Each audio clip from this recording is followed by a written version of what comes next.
আগামী মাসে ব্রাজিলের বিপক্ষে ফুটবল খেলবে বাংলাদেশ, খেলা হবে ঢাকাতে। এছাড়া বাংলাদেশের মুখোমুখি হবে আর্জেন্টিনাও। আগামী 5 তারিখ প্রথমে ব্রাজিলের মুখোমুখি হবে বাংলাদেশ, এরপর 8 তারিখ আর্জেন্টিনা হবে প্রতিপক্ষ। শেষ ম্যাচে মুখোমুখি হবে আর্জেন্টিনা ও ব্রাজিল। রোমাঞ্চকর এই আয়োজন নিয়ে আরো বিস্তারিত থাকছে প্রতিবেদন। ফুটবল প্রেমীদের জন্য দারুণ এক চমক অপেক্ষা করছে ডিসেম্বরে। লাতিন আমেরিকার দুই পরাশক্তি ব্রাজিল ও আর্জেন্টিনাকে নিয়ে ঢাকায় অনুষ্ঠিত হতে যাচ্ছে আন্তর্জাতিক মানের ফুটবল উৎসব। AFB Latin Bangla super cup football আয়োজনে রয়েছে AFB boxing promotion international limited. 3 জাতের এই প্রতিযোগিতা জমকালো পর্দা উঠবে আগামী 5 ডিসেম্বর ঢাকার জাতীয় স্টেডিয়ামে। টুর্নামেন্টের সূচি অনুযায়ী 5 তারিখ বাংলাদেশ মুখোমুখি হবে লাতিন জায়ান্ট ব্রাজিলের।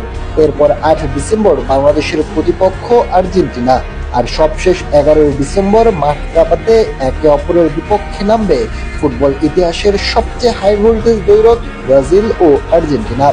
3টি ম্যাচে অনুষ্ঠিত হবে ঢাকাতে, যা দেশের ফুটবল প্রেমীদের জন্য অনন্য সুযোগ তৈরি করেছে। এই প্রতিযোগিতার আরেকটি বিশেষ দিক হলো বাংলাদেশের দল গঠন হবে দেশের সাবেক তারকা ফুটবলারদের নিয়ে। 3 জাতির দলে খেলবে নিজেদের জাতীয় জার্সি পরে। আর্জেন্টিনা, ব্রাজিল ও বাংলাদেশের ফুটবল ন্যাশনাল অ্যাসোসিয়েশন থেকে অনুমোদন পেয়েই এই